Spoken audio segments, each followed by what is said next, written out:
இல்லையா? நம்ம பகவானும் அதைத்தானே சொல்றார் இல்லையா? நம்மளுடைய பகவான் அழகா சொல்றாரு, இந்த பிச்சைக்காரன் இந்த உலகத்துக்கு விட்டு சென்றிருப்பது இந்த நாமத்தை தான் அப்படிங்கிறார் இல்லையா?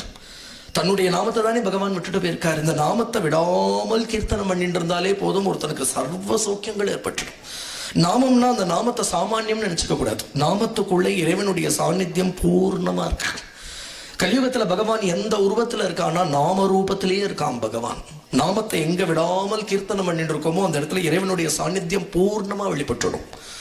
சைத்தன்ய மகாபிரபு அழகா ஒரு ஸ்லோகத்துல சொல்றார், இறைவா உன்னுடைய பூர்ண சாநித்தியத்தை உன்னோட நாமத்துக்குள்ளேயே நீ வச்சிருக்க.